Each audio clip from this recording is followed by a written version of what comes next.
গ্রাম পশ্চিম জেলকার মেয়ে সঙ্গীতা। বাবা পেশায় কৃষক, দৃষ্টি প্রতিবন্ধকতা থাকা সত্ত্বেও দুঃসাহসিক কাজ করে দেখিয়েছেন সঙ্গীতা।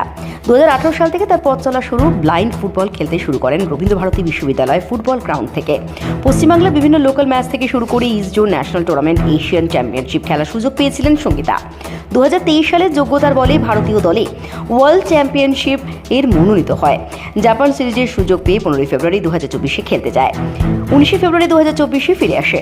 বার্লিনহামে ওয়ার্ল্ড চ্যাম্পিয়নশিপ ব্লাইন্ড মেয়েদের ফুটবলে ইন্ডিয়ার স্থান ছিল 4 নম্বরে। তার দুর্দান্ত খেলার প্রতিভা থাকা সত্ত্বেও ব্লাইন্ড ফুটবল ম্যাচে জাপান হচ্ছে বিশ্বসেরা। সেই জাপানের মুখোমুখি দাঁড়িয়ে বাংলার মেয়ে সঙ্গীতা তার অদম্য ইচ্ছায় সেই সম্পূর্ণ ম্যাচটি খেলেও বিজয়ী হতে পারেনি।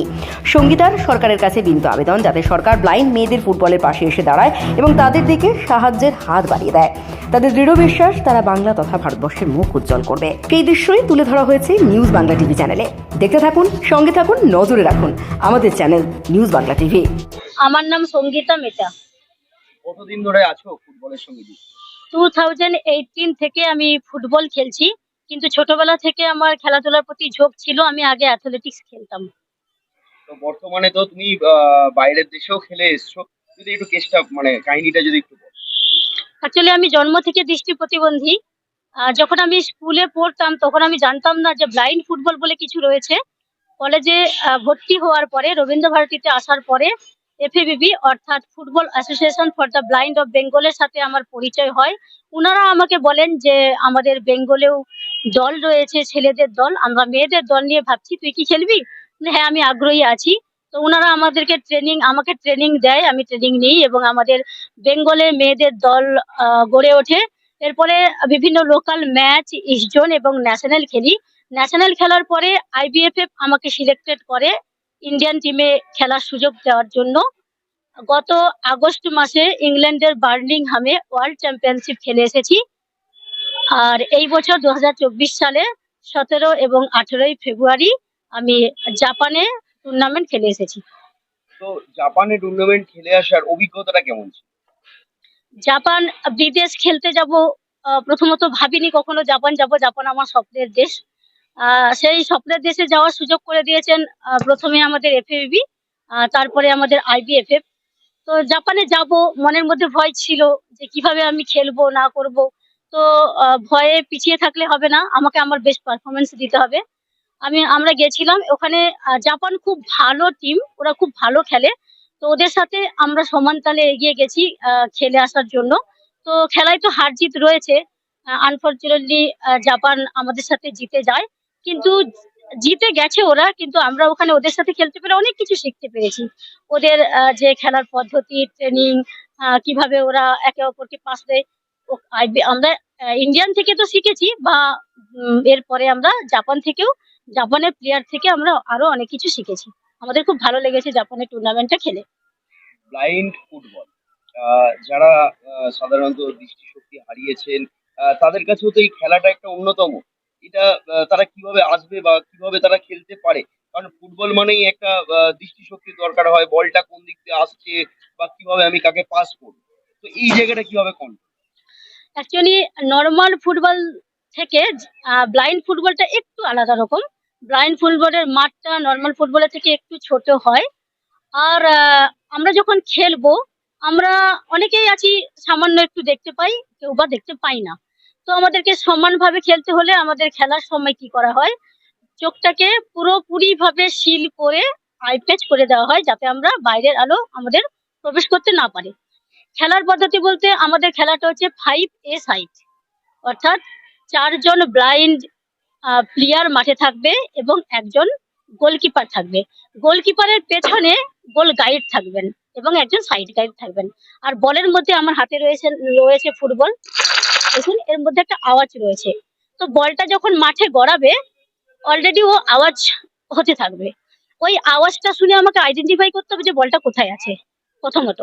আর সেকেন্ডত আমরা সবসময় একটা ওয়ার্ড ইউজ করব, ওয়াই, অর্থাৎ আই এম হিয়ার।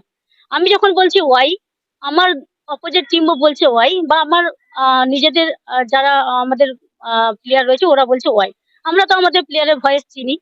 তো আমি ধরুন এখানে আছি, আমার একজন প্লেয়ার আমার বাম দিকে আছে, ও ওখান থেকে বলছে ওয়াই, ওয়াই, ও আওয়াজ দিচ্ছে, তার মানে ও আমাকে বলতে চাইছে কি আমি এখানে আছি, আমাকে বলটা পাস দে। আমি ওর ভয়েস শুনে আমি ওকে পাস দেবো। ইভেন আমি যখন বলটা নিয়ে আসছি, আমার সামনে অপোজিট টিম আসছে, ওরা কিন্তু যখন আমার কাছাকাছি আসছে ওরা কিন্তু বলতে থাকবে ওয়াই। তখন আমি বুঝতে পারবো যে ওর পজিশনটা কোথায়, ও কোন দিক থেকে আসছে। তখন আমি বলটাকে স্টপ করে বিপরীত দিকে নিয়ে যাওয়ার চেষ্টা করবো। ইভেন আমি তো হ্যাঁ হ্যাঁ হ্যাঁ আরেকটু ডান দিকে নিয়ে এসো, বলটাকে থামো, এবার শুট শুট, এইভাবে আমাকে কন্টিনিউ গাইড করবেন। এইভাবে আমরা ব্লাইন্ড ফুটবলটা খেলি। আগামী দিন নিজেকে কোন জায়গায় দেখতে চাও? অ্যাকচুয়ালি আমার ফুটবলার হিসেবে পরিচিতি হওয়ার খুব ইচ্ছে আছে। অনেকেই আছে যারা এই ফুটবলের সঙ্গে যুক্ত হতে চায়, যারা দৃষ্টিশক্তি সেইভাবে নেই। তো তাদেরকে কিভাবে কি বলবে, তাদেরকে তারা কিভাবে এইভাবে যোগাযোগ করে বা এই জায়গায় আসতে পারে? আমি যারা আমাদের ব্লাইন্ড ভাই বোন বা আমার দাদা দিদি আছে এখনো পর্যন্ত ফুটবল কি, ব্লাইন্ড ফুটবল কি জানে না, আমি তাদেরকে বলবো ভয় পেয়ে বা পিছিয়ে থাকবে না, তোমরা এগিয়ে আসো। আর এবং আমাদের বেঙ্গলে একটা বোর্ড রয়েছে যেটা IBFF, football association for the blind of Bengal. ফুটবলের association for the blind of বেঙ্গলের সাথে যোগাযোগ করুন এবং যোগাযোগ করার মাধ্যমে আমাদের ফুটবলের খেলার সাথে যুক্ত হন। দেখবেন আমি তো মাত্র দুটো ইন্টারন্যাশনাল খেলেছি। তো ও যদি মানে যিনারা আসবেন চেষ্টা করবে, ওরা আরো আমার থেকে অনেক ভালো জায়গায় যাবে। আমি বলবো যে পিছিয়ে না থেকে এগিয়ে আসো এবং football association for the blind of বেঙ্গলের সাথে যোগাযোগ করে ফুটবলের ট্রেনিং নিতে শুরু করুন। তুমি সবার কাছে, মানে আমাদের দর্শকদের কাছে কি বার্তা দিতে চাইছো? মানে এখানে যে তুমি এগুলো করছো, মানে কি বোঝাতে চাইছো সেটা বলো। আহ, আমি আপনাদের মাধ্যম দিয়ে মাননীয় সরকারের কাছে একটা আবেদন রাখতে চাই। নর্মাল প্লেয়াররা যেমন বাইরে থেকে খেলে এসে এবং তাদের যোগ্যতার ভিত্তিতে তারা একটা সরকারি জব পায়, আমার সরকারের কাছে একটা আবেদন। আমি ইউকে খেলে এসেছি, রিসেন্ট জাপান খেলে এসেছি, এবং আমার আহ, পড়াশোনার যোগ্যতায় যদি আমাকে একটা সরকারি জব দেওয়া হয় তাহলে আমি তো স্বনির্ভর হব, পাশাপাশি আমার পরিবার। আর এর পাশাপাশি ব্লাইন্ড ফুটবল আরো আত্মপ্রকাশ করবে বা ব্লাইন্ড ফুটবল যাতে উন্নত হয়। বা অনেক প্লেয়াররা আছে যারা খরচার অভাবে আসতে চায় না, তো আমিও কিছুটা হেল্প করতে পারবো আমাদের ব্লাইন্ড ফুটবলকে এগিয়ে নিয়ে যাওয়ার তোমার নাম? জন্য। আমার নাম সঙ্গীতা মেটা। ঠিক আছে, thank you. Thank you sir. Ready? দাদা। প্রথমেই আপনাদের মাধ্যম দিয়ে সকল দর্শককে নমস্কার জানাচ্ছি। আমার নাম গৌতম দে। আমি football association for the blind of বেঙ্গলের সাধারণ সম্পাদক। তো যদি অর্গানাইজেশনটা নিয়ে কিছু বলো। দেখুন, আহ, আপনারা জানেন যে নর্মাল ফুটবল যেভাবে পশ্চিমবাংলা তথা ভারতবর্ষ তথা সারা বিশ্বে প্রচলিত, সেই অর্থে ব্লাইন্ড ফুটবল হচ্ছে ক্রমশীল বর্ধমান, মানে কি বলবো, উন্নয়নের দিকে এগোচ্ছে। পশ্চিমবাংলা ছাড়া ভারতবর্ষ তথা বিশ্বের অনেক জায়গাতেই এই ব্লাইন্ড ফুটবলে প্রচুর হইচই, প্রচুর স্পন্সর, প্রচুর কিছু আছে ব্লাইন্ড ফুটবলকে এগিয়ে দেওয়ার জন্য। কিন্তু পশ্চিমবাংলায় এই football association for the blind of Bengal এবং আপনাদের মতো কিছু মিডিয়া পার্সনের সহযোগিতায় সামান্য কয়েকজন মানুষ, বা বলতে পারি কয়েকজন শুভানুধ্যায়ী জানতে পেরেছেন। তো আপনাদের মাধ্যম দিয়ে আমি একটাই মাননীয় সরকারের কাছে আবেদন করতে চাই যে আপনারা যে কোনো ধরনের প্রতিবন্ধী স্পোর্টসকে যদি একটু সাপোর্ট করেন ফিনান্সিয়াল, আমরাও কিন্তু বাংলার জন্য অনেক কিছু করতে পারি। তো এই বাংলায় এই যে দৃষ্টিহীন ফুটবল, এটাকে মানে বাড়িয়ে যাওয়ার লক্ষ্যে স্কুলে স্কুলে ক্যাম্প, তারপরে ডিস্ট্রিক্ট চ্যাম্পিয়নশিপ করা, স্কুল চ্যাম্পিয়নশিপ করা, জোনাল করা, এইসবের জন্য প্রচুর খরচ।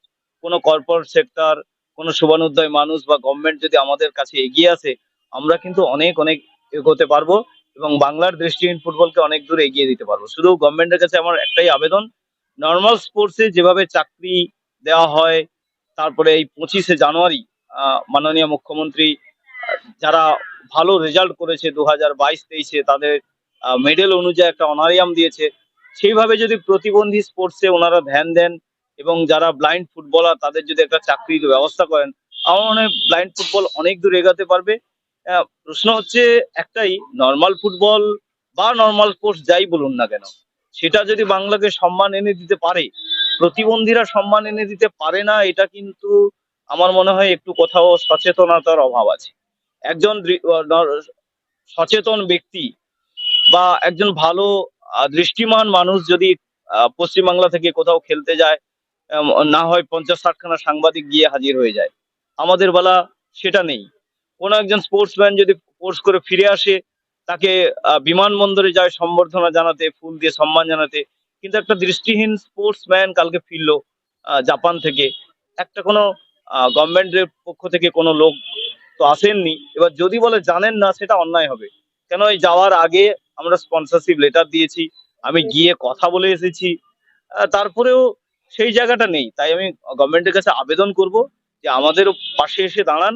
আমরাও কিন্তু বাংলাকে সম্মান এনে দিই। ইস্ট জোন যাই, ন্যাশনাল যাই, এই জাপান থেকে মেয়েটা খেলে এলো। নিঃসন্দেহে কোনো অংশে পশ্চিমবাংলা তথা ভারতবর্ষের নাম উজ্জ্বল হয়েছে। তাই আমাদের পাশে দাঁড়াবার জন্য আমি সমস্ত স্তরের মানুষকে, কর্পোরেট সেক্টরকে এই আবেদনটা রাখবো।